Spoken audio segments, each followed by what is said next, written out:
Hello दोस्तों, एक बार फिर से आपका स्वागत है learn with Shibli Nadvi channel पर।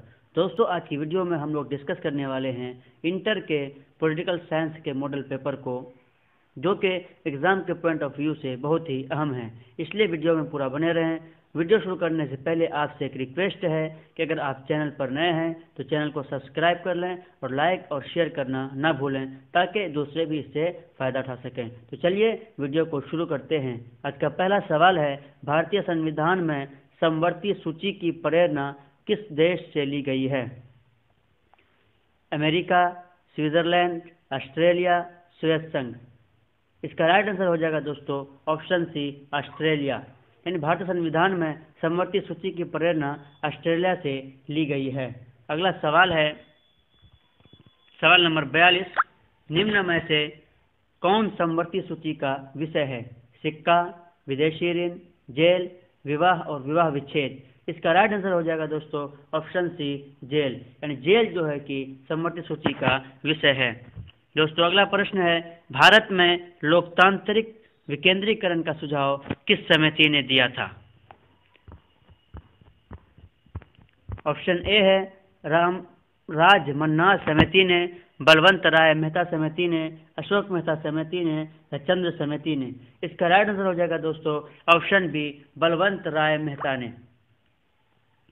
दोस्तों, अगला सवाल है, 73वें संविधान संशोधन द्वारा 11वीं अनुसूची में पंचायती राज संस्थाओं को कितने कार्य सौंपे गए हैं? ऑप्शन ए है 97, ऑप्शन बी है 66, ऑप्शन सी है 47, ऑप्शन डी है 29।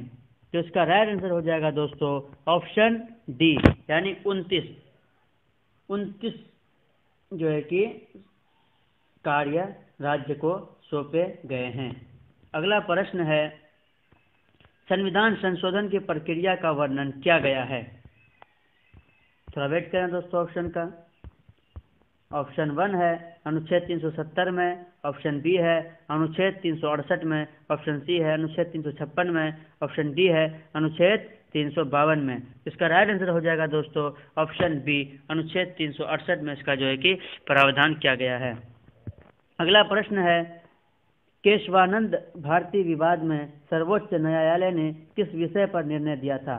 संसद मौलिक अधिकारों में संशोधन नहीं कर सकती, क्षतिपूर्ति के सिद्धांत से संबंधित है, या संसद संविधान के मूल ढांचे को संशोधित नहीं कर सकती, या बैंक राष्ट्रीयकरण अधिनियम से संबंधित है। इसका राइट आंसर हो जाएगा दोस्तों ऑप्शन ए, यानी संसद मौलिक अधिकारों में संशोधन नहीं कर सकती।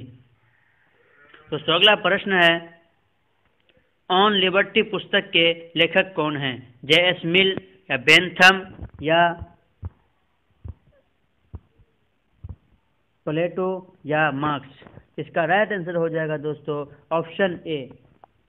इसका राइट आंसर हो जाएगा दोस्तों ऑप्शन ए, यानी J.S. मिल इसके जो है कि पुस्तक के लेखक हैं।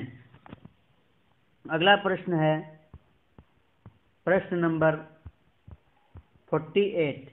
मनुष्य स्वतंत्र उत्पन्न होता है किंतु सर्वत्र वह बंधनों में बंधा हुआ, ये किसने कहा?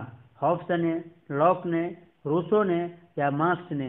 इसका राइट आंसर हो जाएगा दोस्तों ऑप्शन सी, यानी रूसो ने यह कहा था कि मनुष्य स्वतंत्र उत्पन्न होता है किंतु सर्वत्र वह बंधनों में बंधा हुआ है। अगला प्रश्न है, प्लेटो ने न्याय शब्द का प्रयोग किस अर्थ में किया?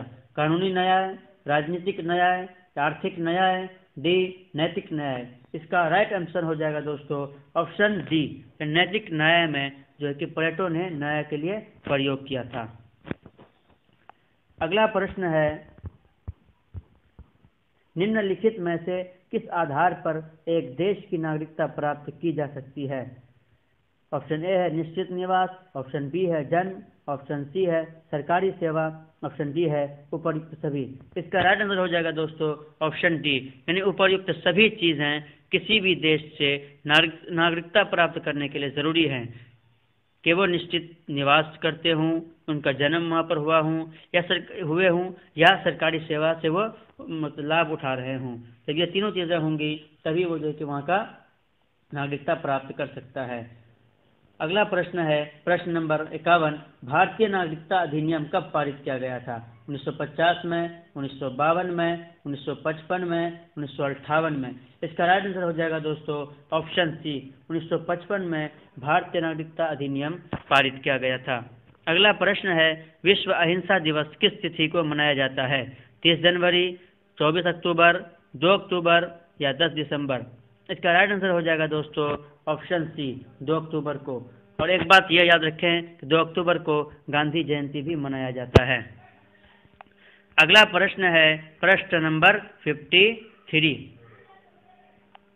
कि 2003 के 92वें संशोधन ने भारत संविधान की 8वीं अनुसूची में कौन सी भाषा जोड़ी है? डोगरी, मैथिली, संथाली या बोडो। इसका राइट आंसर हो जाएगा दोस्तों ऑप्शन, इसमें ऑप्शन नहीं दिया गया है क्योंकि 2003 में जो 92वें संशोधन हुआ था उसमें ये चारों भाषाएं जोड़ी गई थी, डोगरी, मैथिली, संथाली, बोडो। इसका राइट आंसर हो जाएगा दोस्तों सभी। इसका ऑप्शन यहाँ पर नहीं दिया हुआ है, आप इसको याद कर लेंगे। इसी तरह 1967 में 21वें संशोधन द्वारा सिंधी को जो है कि 8वीं अनुसूची में जोड़ी गई थी।